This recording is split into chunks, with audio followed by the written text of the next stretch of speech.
Let's go. Let me start by welcoming everyone. Thank you so much for taking out time and joining today. Okay. As you know, the event is why career or economics as a career. So everything around economics, all you enthusiasts, economics enthusiasts, all your questions will be answered today. Okay. So let's start the event.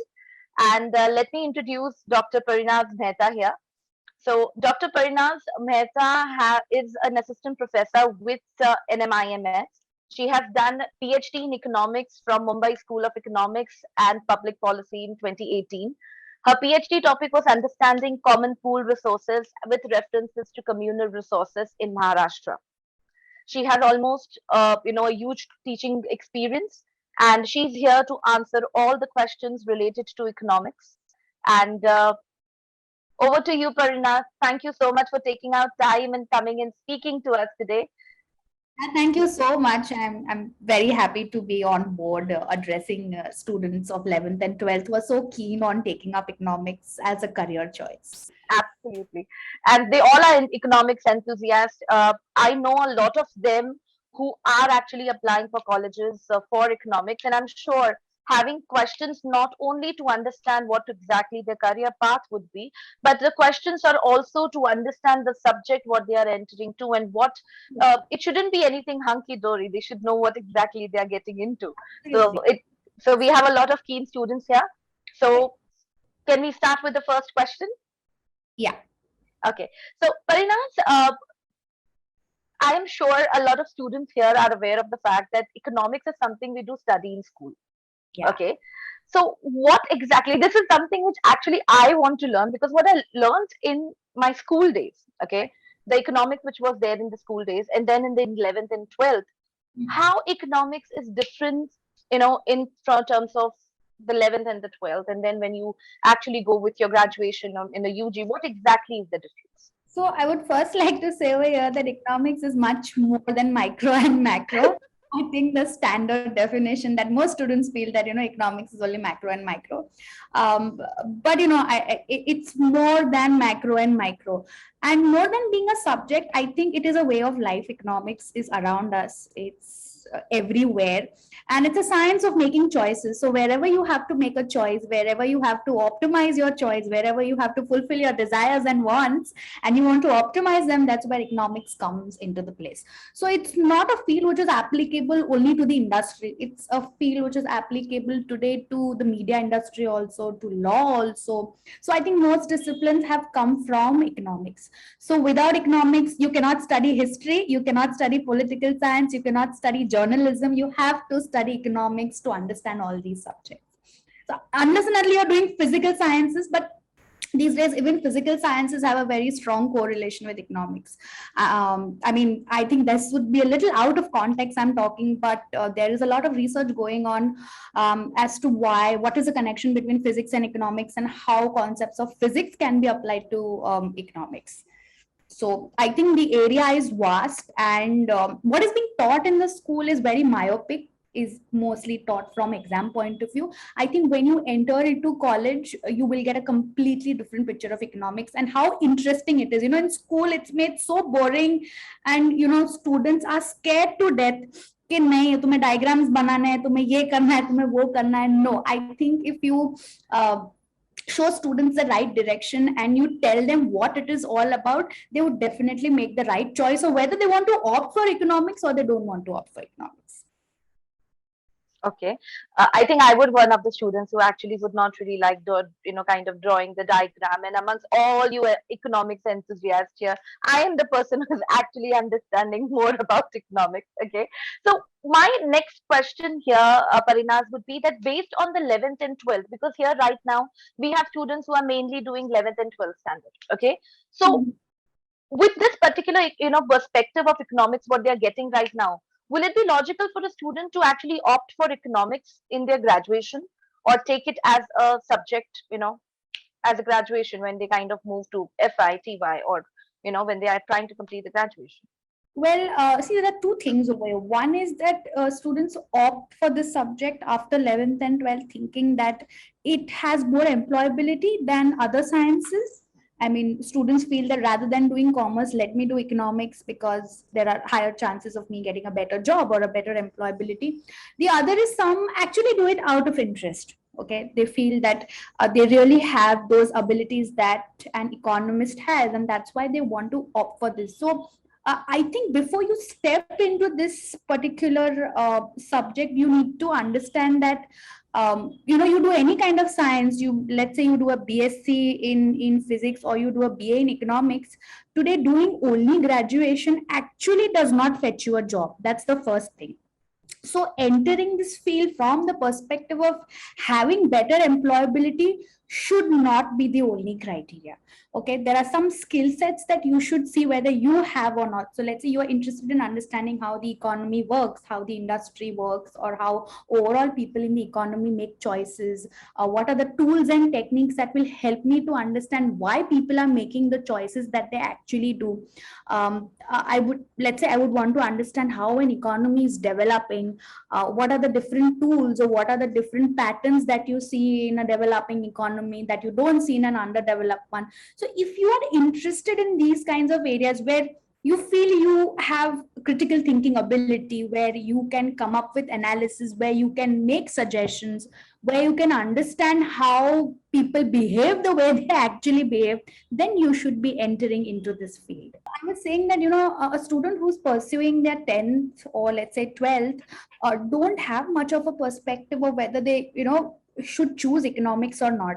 So I would say that economics is not an easy road, but it's a very interesting road. It will develop your personality. At the end of your 3 years of your BA in economics, you are going to stand out and you're going to be better than other students around you, is what I can guarantee. It shapes you as an individual, and you will see that over a period of time, the way you look at things will also change.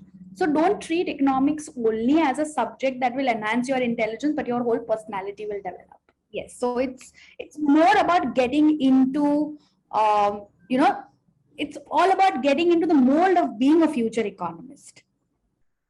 Wow. So we have all the future economists here. Okay. But there is something in this particular question, Parinaz, which I wanted to kind of further dive into. You mentioned about the skills here. Okay.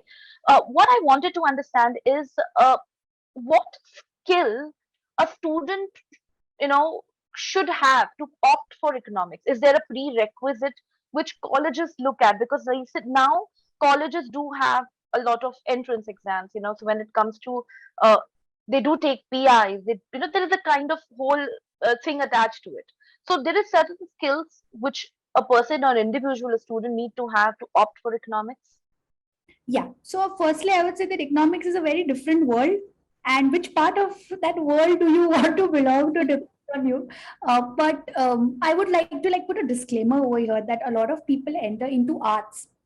Let's say they choose economics because they feel that commerce में maths होगा तो मैं economics ले लेता हूँ तो मुझे maths करना नहीं पड़ेगा. But I would like to say over here that if you're very serious about having a career in economics, having basic understanding of 11th and 12th mathematics is mandatory. If not mathematics, then statistics. So I think some amount of quantitative ability, or your ability to be comfortable with numbers and analytics is very important, because today economics is not only about economics, it's all about data science. It's all about understanding numbers. It's all about making policy changes. So without numbers, without mathematics and statistics, economics is incomplete. Our theories are also incomplete without mathematics. So let's say a student, if they are BA in economics and would want to move further to post graduation, or would want to do a PhD, and a lot of students, when they come to the first year of masters, they get a shock because the entire masters is very mathematical. In mathematical, I will not say that you do maths throughout your graduation, no, but basic understanding of 11th and 12th mathematics, like derivation, integration, functions, logic, and all is very important. So I think some amount of quantitative and critical thinking ability has to be there in an economist, and above all, interest has to be there. With Like this, a small story over here. It's a little out of the context, but I'm please, sure please go ahead. We would love to hear. not interested in mathematics will understand why I'm saying this. So it was my first year of BA, And the college that I belonged to was offering mathematics as a part of BA. So, we could opt for economics, mathematics, and statistics, 3 papers. So I was very excited. I've always loved maths, and I did 11th and 12th mathematics. And I was very keen on taking up mathematics also at my graduation level along with economics. And the first day I joined a class, and I didn't understand a single word that the teacher was teaching. So I dropped mathematics on the first day itself of my first year BA. But I knew that I will not be able to do 11th and 12th किया है मेरे लिए बहुत है. But yes, I didn't take up mathematics, but I took statistics and quantitative techniques very seriously. So my graduation was also in economics and statistics, and it made it very easy for me to pursue my master's and my PhD. So I would say that if not mathematics, some amount of statistical understanding also has to be there. So without statistics and mathematics, economics is incomplete. And now when I teach, I know the importance of doing 11th and 12th mathematics. So now, when you teach, you actually learn. So now I understand कि क्यों तभी मैंने पढ़ा था और अभी मैं क्यों उसे utilize कर रही हूँ. So I would say that if not अगर 11th and 12th mathematics किया है तो भी बहुत है. But अगर maths में ज़्यादा interest नहीं है तो statistics पे थोड़ा work करना जरूरी है. That was actually my next question, which you actually kind of added here, which was maths. I speak to a lot of students who are right now attending, and a lot of them feel, ma'am maths नहीं अच्छा लगता है तो मैं economics ले रहा हूँ. So 11th and 12th standard math, that was actually my next question. Not really, good if you're not really a good student in terms of mathematics. Okay, so let's check here. How many students can say that I'm not that great with mathematics? Be very honest, ask yourself and reply. 5. Wow. 10 students. We have very honest people here, very honest. Give a pat on your back.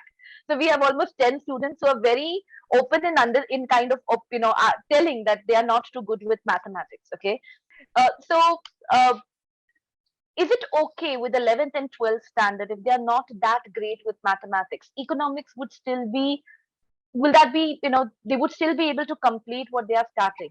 Yes, absolutely. Not necessary that maths करना ही है, but थोड़ा बहुत आना चाहिए, because we have a very simple. I'll give you a very simple example, like demand and supply. So if I'm studying demand and supply, maybe at my BA level, I might not involve a lot of math in it, but let's say I develop interest in economics and I want to pursue my master's. So mathematics or statistics masters में पीछा नहीं छोड़ेगा. And especially, yeah, if you want to opt for a BSc in economics, वहाँ भी maths पीछा नहीं छोड़ने वाला है. So you're not keen on taking up mathematics, you don't like statistics, then possibly you can opt for liberal arts, where you can do an economics major in papers which are purely theoretical, or you can do like a combination of economics and political science or economics and sociology. But yes, I would say that still thoda bahut maths aayega hi, like I'll say 5% to 3% maths will come. But I mean, that's something that students over a period of time can deal with. But हाँ, अगर masters करना है या BSc करना है economics में, or you want to become an analyst, you want to be a data scientist, then without maths and stats काम नहीं बनेगा. So that's where mathematics and statistics will be important. At times there are requirements, students, where you have to start loving something or liking something. So I think that's the dosti kar lo. It will be easier if you're looking forward and if you're really keen on doing economics. Okay. My next question. One thing I would like to add over here is, that the fear that students have for mathematics and statistics sometimes is very unreal, because mathematics students are never made comfortable at school level with maths and stats. There's a fear which is put into them. they अरे नहीं करोगे तो fail हो जाओगे, तुमसे होगा नहीं क्योंकि numbers है. And I have seen a lot of students when I teach them, semester के starting में थोड़ा fear होता है, but as and when you progress with teaching, they become very comfortable and then feel कि हाँ अभी हमें समझ में आ रहा है.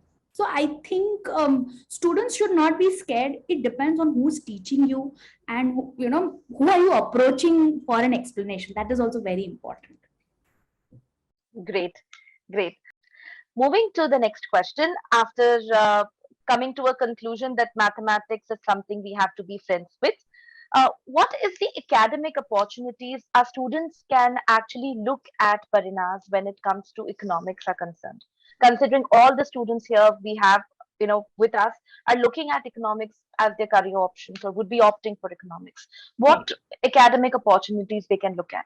Okay. So, like I said, just being a graduate sometimes doesn't fetch you enough of opportunities. But I think if you are a BA in economics, like let's say you completed your graduation as a BA in economics or a BSc in economics, some opportunities that would be open to you would be to work as a research intern under an economist, or let's say you could work as an analyst with a think tank, or you can work as a data analyst with a marketing firm, or like a finance firm or a corporate firm, or a so the opportunities for a BA economics and BSc economics becomes a little narrow, because firms these days are looking for more skill sets. So the skill sets that, and of course if a choice is given between a BA in economics and a BSc in economics, and if it's a corporate firm, if it's let's say a marketing firm, or let's say if it is uh, like a KPMG, or I would say if it's a consulting agency, then they will definitely prefer to pick up a BSc economics students as compared to a B economics student, because BSc deals a lot more with application of economics than BA deals with. Thank you so much. That was definitely answering a lot of questions in terms of academic is concerned. What about the research? I'm sure a lot of students here are looking at possibly in terms of doing some research.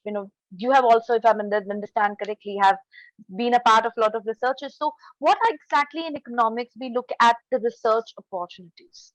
So, if you are asking me for a BA or a BSc graduate, I think the best opportunity that one could really grab is if you get a chance to work on a project with a think tank, or let's say with a government agency, or with an economic services agency, or a consultancy. You should take it up. But yes, the remuneration is not much, I would say, for a BA or a BSc. Um, and in fact, BA and BSc students, you could be having like a research component in your program itself.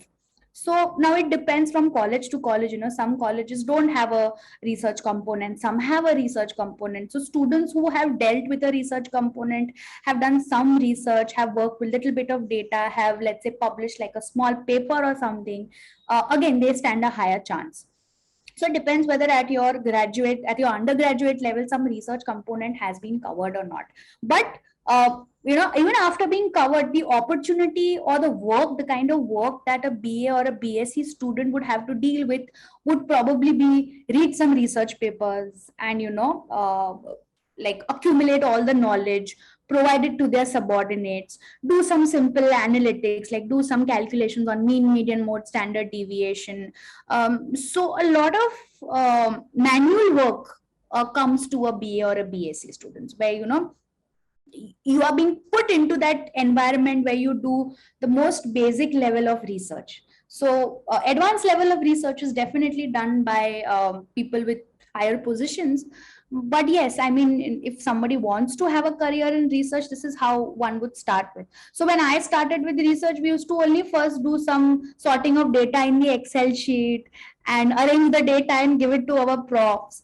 Those are the kinds of things we did. We did a lot of outdoor survey also. I would like to specify over here that you cannot study economics till you don't do field work. Economics cannot be studied in a classroom. So your economics program should be such that it should have a field component where you go out, you understand the market, you talk to people, because most of the economics is learned when you interact with people outside, right? I sitting in an AC room, I would be very easy to it would be very easy for me to say कि नहीं, milk का price इतना होना चाहिए, potato का price इतना होना चाहिए. But when I go out and I speak to the vendor, he will exactly tell me what are the challenges he faces when prices increase and when prices fall, and what actually the price of that particular vegetable is that he's going to sell. See, he might not know economics, but he exactly knows how the market functions. So, till you don't speak to these kinds of people who work actually in the field, you'll not understand economics. So this was a kind of work I did when I started doing research, going out, talking to people, collecting information from them, accumulating it, putting it in the Excel sheet, doing some analysis, and then giving it to my profs. That is very interesting. So all the economics enthusiasts, be ready to do field work. Be open. Field work is important. You will say that नहीं मुझे field work नहीं करना है. See, you might skip it. At some point you might skip it, but कहीं ना कहीं it's going to come behind you. Field study, without field study, you cannot do economics. That's definitely a very good insight. Now, what I wanted to understand is, a lot of streams, what you look at, it's very interdisciplinary. Right. In terms of economics, how interdisciplinary economics is? Okay. So at your BA level or at the BSc level these days, universities offer you a lot of electives. So let's say I'm doing like a BA in economics and I would be offered a component of finance. So finance has a very strong connection with economics. To understand how costing, how average cost, marginal cost and all work, you need to have knowledge of economics, right? To price a particular commodity and to understand the finances of a firm, I need to understand costing. So in that way, economics becomes very interdisciplinary with the area of finance. Economics is used in management also. So you will see that a lot of MBA programs, a lot of BBA programs are incomplete without economics. Absolutely. Right? So how a management firm would work, how a management firm should optimize their labor, or on what basis should they hire their labor, what salary should they be offered, what is the average wage rate outside. So that's where the knowledge of economics comes into the picture. Even in order to, so economics and psychology is very interdisciplinary. We have programs that are now dealing with economics and psychology. So we try to understand behavior of consumers, behavior of producers using some psychological concepts. So the whole my thesis was in experimental and behavioral economics, and I know a lot of psychological studies that I did, so where we try to actually understand human behavior, try to make interventions and see how people would react to a given situation, and then make changes in the policy, or then see that what are the interventions that need to be done in the policy. So in that way, economics is very interdisciplinary. I have taught courses even where economics is there, even in media studies. So to understand how films are made, how a budget of a film needs to be made, what are the things that a director or a producer need to take into consideration. Because ultimately, producing a movie is also like adding to the GDP. Absolutely.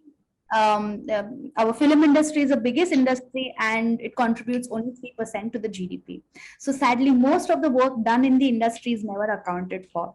I've taught courses in media studies also where economics is involved in. So interestingly, it's everywhere, it's interdisciplinary. And these days, artificial intelligence and machine learning has taken over the world. So in economics, we use a lot of artificial intelligence in data analysis. So economics is incomplete without data analysis. So in that way, it becomes very interdisciplinary. History also. So let's say you want to understand the history of emerging economies. So without understanding the economics of that particular country, you will not understand the history also. So they're quite connected with each other. Very definitely. Is there any core or non-core Parina's subjects in terms of economics? So if you're doing a BA in economics now, depends on the colleges and the universities. So at the final year, they offer you 6 papers. Now that's where the BA normal program and the honors program comes into the picture. When you're doing an honors, the credit system is very different. Let's say you're doing a BA in economics, but you would also like to do a small specialization in journalism. So honors allows you to do that. So in honors, you are allowed to choose your own electives along with the core papers that you are studying. So your BA would be in economics only, but let's say you have had an elective in political science, or let's say you could have had an elective in journalism. These days you get an elective even in literature. Some universities abroad offer economics and literature also as a common subject. So I would say if you're doing a BA in economics, it stays as a BA in economics only. But when you are studying, you will be offered a lot of electives. So that's why you can specialize in your area of interest apart from economics. So it depends from universities to universities, colleges to colleges. And now the program that I did a BA in economics and statistics. So I had 3 papers in economics and 3 in statistics. So these kinds of dual specializations are also there. Okay. But that are That also very few colleges, very few. I would say very few. in Mumbai, Xavier's and Ruya offers an economics and statistics. These are the only 2 Only colleges 2 colleges. that offer a BA in economics and statistics. Uh, with the information what you're giving to me, Parina, there is one question which is very, which is something, it confuses me, and I'm sure a lot of students here. Right, We have economics kind of coming in every stream. Even law students tend to learn economics. Okay. However, when it comes to economics, there is, for students, the confusion is there is BA economics, there is right, BSc economics, and now we have economics coming in liberal arts as well. right. Okay.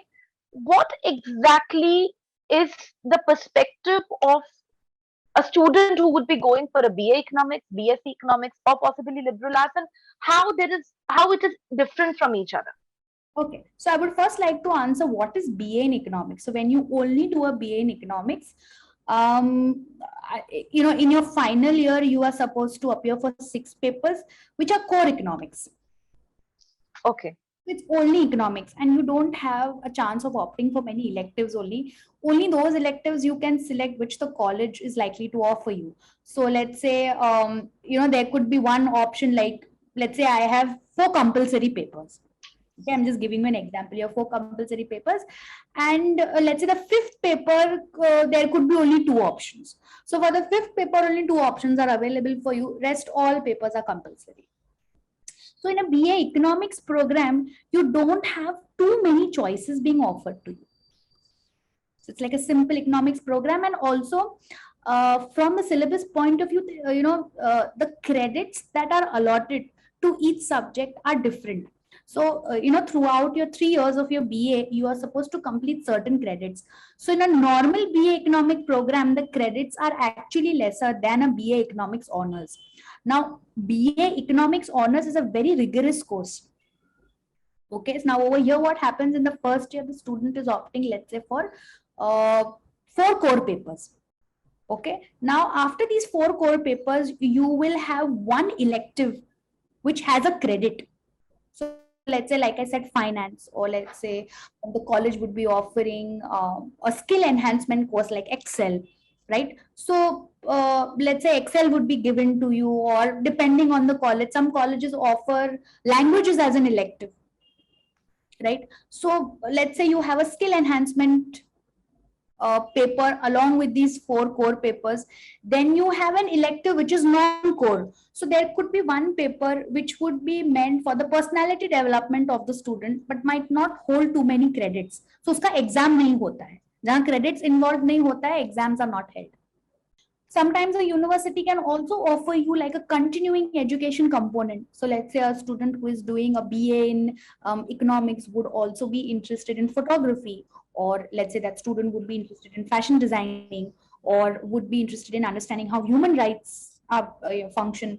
So it depends on the university. If they're offering you a continuing education component, a student can specialize in one of these subjects also. So the honors program is like a compilation of your core papers, of your core elective, non-elective, and a continuing education component. And the credit system of an honors program is much more than a normal BA economics program.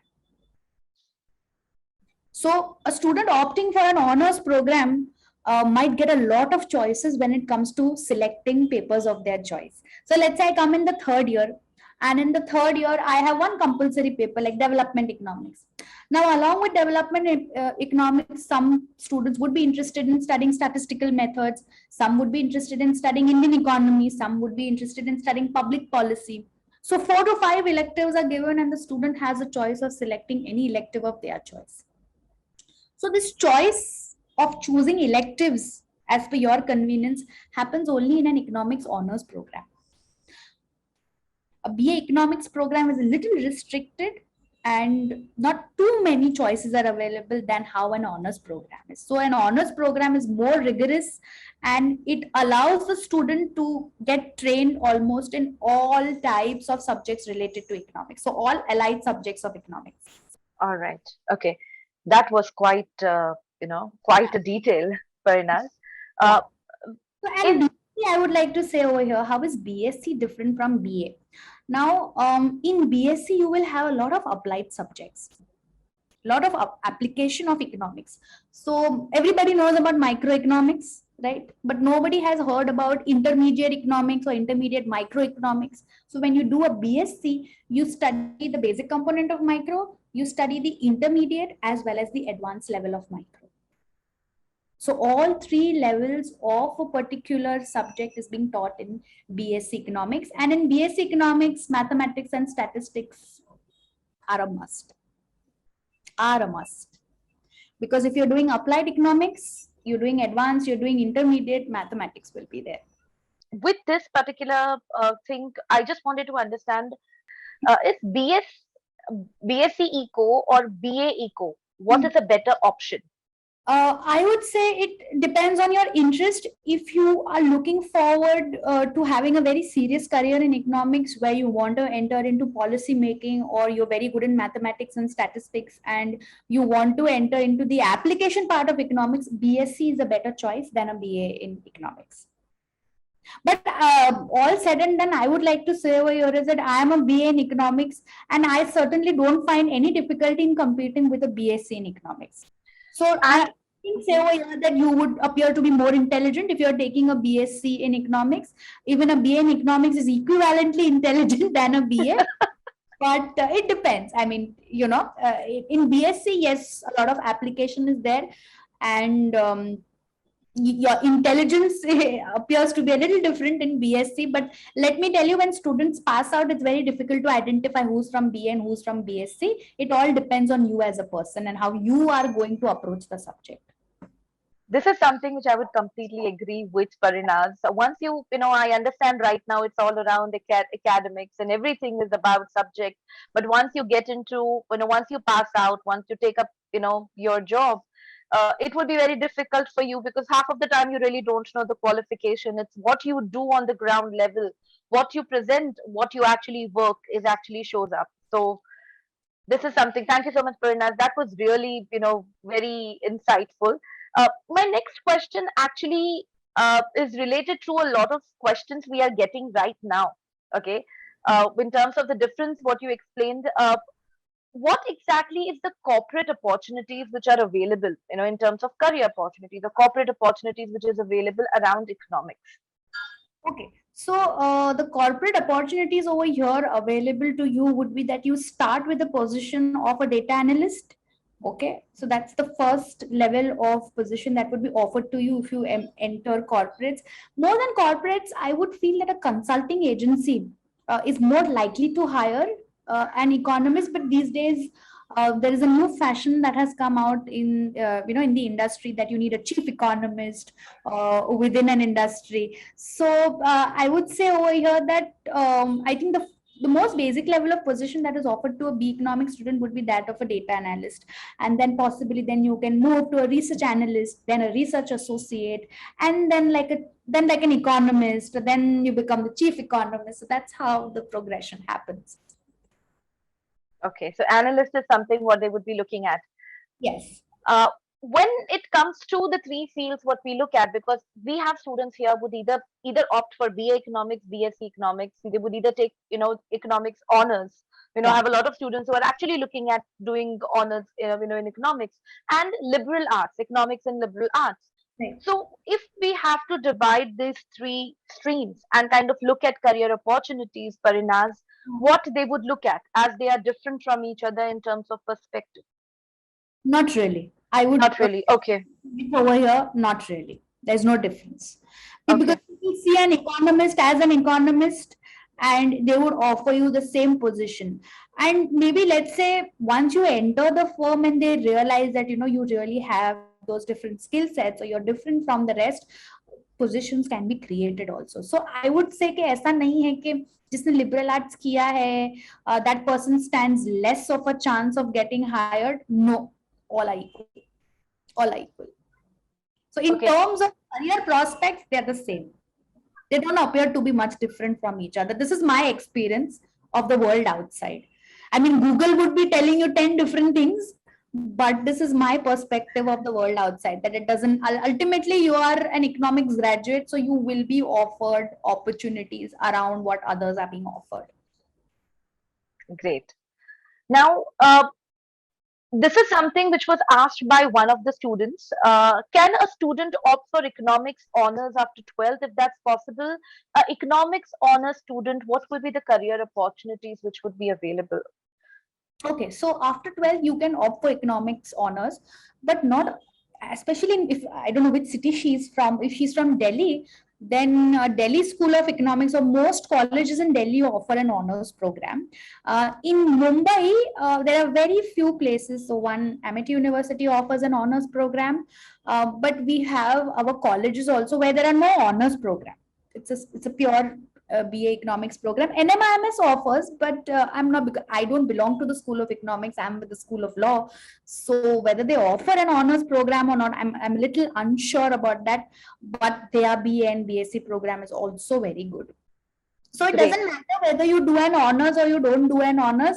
Career prospects are still the same for you as it would be for an economics honors student. So the thing with the firms that hire you, they feel कि जिसने honors किया है वो ज़्यादा intelligent है.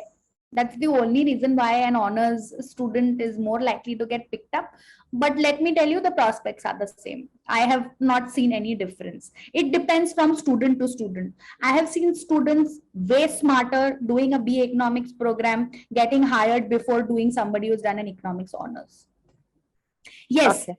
honors tag becomes very easy when you want to go abroad, right? Because you've completed certain credits, and to apply abroad, sometimes the honors program adds like a +1 advantage, I would say. Not a complete advantage, but like a +1 advantage. My questions are over, Parinaz. Whatever I could possibly jot down or whatever I got from the other students. Okay. All right, then. Thank you so much, Parinaz, for taking Thank out you so time much. and speaking to me. Is this particular event good, informative? You all liked it? Just a raise of hand. Okay, great, great, great. Thank you so much. Thank you. Thank you so much, Parinaz, for taking Thank out time and speaking to us. And if you have any questions, that's my email address. Please let me know. We will make sure that we get that particular question answered, and I email it to you separately, personally on that. Thank you so much, Parinaz. Good evening, everyone. you. Thank you. Thank you so much for having me on board. I enjoyed the session too. And I hope I've been able to answer some queries of the students. All right. Thank you so much, Parinaz. It was Thank you so lovely much. talking to you. Thank Good you. evening, everyone. Thank you. Thank Have a you. good evening. Bye bye.